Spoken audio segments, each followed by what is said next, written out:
भगवान तिरुपति बालाजी मंदिर की गणना भारत के सबसे धनी मंदिरों में होती है। साथ ही इसकी प्रसिद्धि ऐसी है कि हर वर्ष करोड़ों दर्शनार्थी इस मंदिर के दर्शन के लिए आते हैं और इसी के साथ जुड़ी है इस मंदिर से कई अनगणित सत्य घटनाएं जो कि भक्तों के जीवन में और जन सामान्य में घटित होती हैं। यही कारण है कि आज भी तिरुपति भगवान को साक्षात देवता माना जाता है और इस कलयुग में भी वे भक्तों की सहायता करते हैं। इन्हीं घटनाओं में से एक ऐसी ही एक सत्य घटना हम आज आपको बताने जा रहे हैं। उन्हीं अनगणित सत्य घटनाओं में से एक सत्य घटना घटित हुई थी आज से कोई 40 वर्ष पहले, 1 नवंबर सन 1979 को 1979 को। तो आइए हम भी इस सत्य घटना का वर्णन श्रवण करते हैं। घटना है 1 नवंबर 1979, समय रात्रि का 1 बजे, स्थान तिरुपति मंदिर। पूरा तिरुपति शहर और स्वयं भगवान श्रीमन नारायण भी शयन कर रहे थे और घनघोर शांत रात्रि थी कि इतने में ही ठन ठन ठन ठन तिरुपति मंदिर में भगवान वेंकटेश्वर के श्री विग्रह के ठीक आगे जो बड़ा सा घंट है वो अपने आप हिलने लगा और इस घंटनाद से पूरा तिरुपति शहर एकदम आश्चर्य में भरकर उठ खड़ा हुआ। मंदिर रात्रि 12 बजे पूर्ण रूप से बंद हो गया था। फिर ये कैसी घंटानाद की ध्वनि आ रही है? कोई भी जीवित व्यक्ति मंदिर में रात्रि 12 बजे के बाद रहना संभव नहीं, तो फिर किसने यह घंटानाद किया? कोई जीव जंतु मंदिर में प्रवेश नहीं कर सकते क्योंकि सारे द्वार बंद हैं, तो फिर ये कौन है? मंदिर के मुख्य कार्यकारी अधिकारी श्री PVRK प्रसाद के नेत्रों में अश्रु थे, क्योंकि केवल वे जान पा रहे थे कि ये केवल घंटानाद नहीं है, ये भगवान ने अपना संकेत दे दिया है मेरे वरुण जाप की सफलता के लिए। यह अलौकिक दिव्य चमत्कारी घटना सन 1979 के नवंबर माह की है। सन 1979 में तिरुपति क्षेत्र में भयंकर सूखा पड़ा। दक्षिण पूर्व का मानसून पूरी तरह विफल हो गया था। गोगर्भम जलाशय, जो तिरुपति में जल आपूर्ति का प्रमुख स्रोत है, लगभग सूख चुका था। आसपास स्थित कुएं भी लगभग सूख चुके थे। तिरुपति ट्रस्ट के अधिकारी बड़े भारी तनाव में थे। ट्रस्ट अधिकारियों की अपेक्षा थी कि सितंबर-अक्टूबर की चक्रवाती हवाओं से थोड़ी बहुत वर्षा हो जाएगी, किंतु नवंबर आ पहुंचा था। थोड़ा बहुत बस महीने भर का पानी शेष रह गया था। मौसम विभाग स्पष्ट कर चुका था कि वर्षा की कोई संभावना नहीं है। सरकारें हाथ खड़ी कर चुकी थी।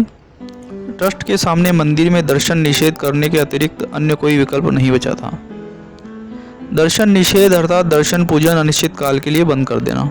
ट्रस्टियों की आत्मा स्वयं को धिक्कार रही थी कि कैसे श्रद्धालुओं को कह पाएंगे कि जल के अभाव के कारण देवस्थान में दर्शन प्रतिबंधित कर दिए गए हैं, किंतु दर्शन बंद करने के अतिरिक्त कोई विकल्प नहीं बचा था। विधर्मियों और मूर्ति पूजन के विरोधियों का आनंद अपने चरम पर था। नास्तिक लोग मारे खुशी के झूम रहे थे। अखबारों में खबरें आ रही थी कि जो भगवान अपने तीर्थ में जल आपूर्ति की व्यवस्था नहीं कर सकते, वो भगवत भक्त मंडल पर कृपा कैसे करेंगे? सनातन धर्मानुयायियों को खुलेआम अंधविश्वासी और सनातन धर्म को अंधविश्वास कहा जा रहा था। श्रद्धालु धर्मानुयायी रो रहे थे, उनके आंसू नहीं थम रहे थे।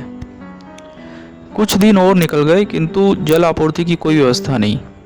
अचानक घबराए हुए ट्रस्टियों को कुछ बुद्धि आई और उन्होंने वेदों और शास्त्रों के धुरंधर विद्वान और तिरुपति ट्रस्ट के सलाहकार 90 वर्षीय श्री उप्पुलरी गणपति शास्त्री जी महाराज से संपर्क किया। ट्रस्टियों ने महाराज श्री से पूछा कि क्या वेदों और शास्त्रों में इस गंभीर परिस्थिति का कोई उपाय है? श्री उप्पुलरी गणपति शास्त्री जी महाराज ने उत्तर दिया कि वेदों और शास्त्रों में इस लोक की और अलौकिक समस्त समस्याओं का निदान है। महाराज श्री ने ट्रस्टियों को वरुण जप करने का परामर्श दिया। महाराज श्री ने ट्रस्टियों को बता दिया कि पूर्ण समर्पण, श्रद्धा और विश्वास से यदि अनुष्ठान किया जाए तभी अनुष्ठान फलीभूत होगा, अन्यथा नहीं। श्रद्धा में 1 पैसे भर की कमी पूरे अनुष्ठान को विफल कर देगी। ट्रस्टियों ने वरुण जाप करने का निर्णय ले लिया और दूर दूर से विद्वानों को निमंत्रण भेजा गया। समय बहुत ही कम था और लक्ष्य बहुत ही बड़ा। जल आपूर्ति मात्र 10 दिनों की बाकी रह गई थी। 1 नवंबर को जब का मुहूर्त निकला था, तभी बड़ी भारी समस्याओं ने ट्रस्टियों को घेर लिया। जिन बड़े बड़े विद्वानों को निमंत्रण भेजा गया था, उनमें से अधिकांश ने आने में असमर्थता व्यक्त कर दी। किसी का स्वास्थ्य खराब था तो किसी के घर मृत्यु हो गई थी, यानी कि मरण शोच। किसी को कुछ तो किसी को कुछ समस्या आ गई। वरुण जाप लगभग असंभव हो गया। इधर उन खबरों को अखबार बड़ी प्रमुखता से चटकारे ले लेकर छापे जा रहे थे और सनातन धर्म, धर्मानुयायियों, ट्रस्ट मंडल और तिरुपति बालाजी का मजाक बनाए जा रहे थे। धर्म के शत्रु सनातन धर्म को अंधविश्वास सिद्ध करने पर तुले हुए थे। ट्रस्ट के अध्यक्ष श्री प्रसाद साहब की आंखों में आंसू थे। उन्होंने रो रो कर आर्त हृदय से प्रभु वेंकटेश से प्रार्थना की। सारे ट्रस्टी और भक्तों ने भी प्रार्थना की। सभी ने प्रभु से प्रार्थना की, क्या वरुण जाप नहीं हो पाएगा? क्या मंदिर के दर्शन बंद हो जाएंगे? क्या हजारों साल की परंपरा लुप्त हो जाएगी? नवंबर के महीने में रात्रि विश्राम के लिए मंदिर के पट बंद हो चुके थे। मंदिर में कोई नहीं था। सभी चिंतित भगवत भक्त अपने अपने घरों में रो रो कर प्रभु से प्रार्थना कर रहे थे। और तभी रात्रि में 1 बजे यह घंटानाद गूंज उठा पूरे तिरुमला पर्वत पर, मानो प्रभु सबसे कह रहे हो, चिंता मत करो, मैं हूँ तुम्हारे साथ। दूसरे दिन सुबह से ही वरुण जाप हेतु अनुकूलताएं मिलनी आरंभ हो गई। जिन विद्वानों ने आने में असमर्थता व्यक्त कर दी थी, उनकी उपलब्धि के समाचार आने लग गए। 8 नवंबर को पुनः मुहूर्त निर्धारित कर लिया गया। जो विद्वान अनुष्ठान से मुंह फेर रहे थे वे पूरी शक्ति के साथ अनुष्ठान में आ डटे। वरुण जाप 3 दिनों तक चलने वाली परम कठिन वैदिक प्रक्रिया है। यह प्रातः लगभग 3 बजे आरंभ हो जाती है। इसमें कुछ विद्वानों को तो घंटों छाती तक पुष्करणी सरोवर में खड़े रहकर मंत्र जाप करने थे। कुछ भगवान के अर्चा विग्रहों का अभिषेक करते थे, कुछ यज्ञ और होम करते थे, तो कुछ वेद पाठ करते थे। 3 दिनों की इस परम कठिन वैदिक प्रक्रिया के चौथे दिन पूर्णाहुति के रूप में सहस्त्र कलशाभिषेकम सेवा प्रभु श्री वेंकटेश्वर को अर्पित की जाने वाली थी। 3 दिनों का अनुष्ठान संपन्न हुआ। सूर्य नारायण अंतरिक्ष में पूरे तेज के साथ देदीप्यमान हो रहे थे। बादलों का नामो निशान तक नहीं था। भगवान के भक्त बुरी तरह से निराश होकर मन ही मन भगवान से अजस्त्र प्रार्थना कर रहे थे। भगवान के अर्चा विग्रहों को पुष्करणी सरोवर में स्नान कराकर पुनः श्रीवारी मंदिर में ले जाया जा रहा था। सेक्युलर पत्रकार चारों ओर खड़े होकर तमाशा देख रहे थे और हंस रहे थे और चारों ओर विधर्मी घेर कर चर्चा कर रहे थे कि अनुष्ठान से बारिश, ऐसा नहीं होता है, कैसा अंधविश्वास है यह, कैसा पाखंड है यह। ट्रस्ट के अध्यक्ष श्री प्रसाद साहब और ट्रस्टीगण मन ही मन सोच रहे थे कि हमसे कौन सा अपराध हो गया, क्यों प्रभु ने हमारी पुकार अस्वीकार कर दी। अब हम संसार को अपने आप को क्या मुंह दिखाएंगे। इतने में ही 2-3 पानी की बूंदें श्री प्रसाद के माथे पर पड़ी।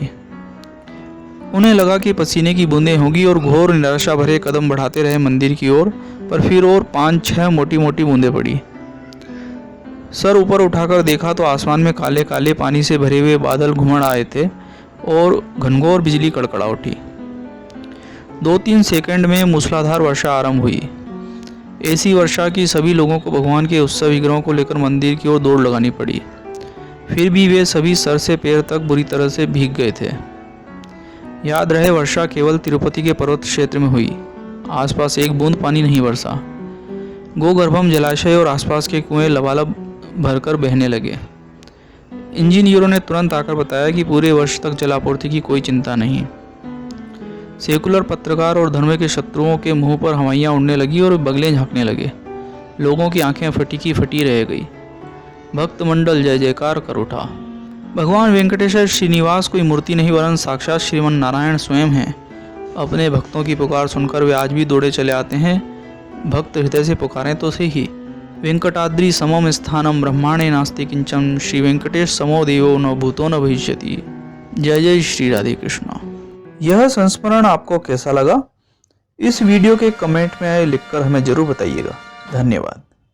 अगर अभी तक आपने हमारा चैनल सब्सक्राइब नहीं किया है तो सब्सक्राइब बटन पर क्लिक कीजिए और साथ ही बेल आइकॉन पर भी क्लिक कीजिए, जिससे कि हमारा कोई भी अगला वीडियो आपसे छूट ना पाए।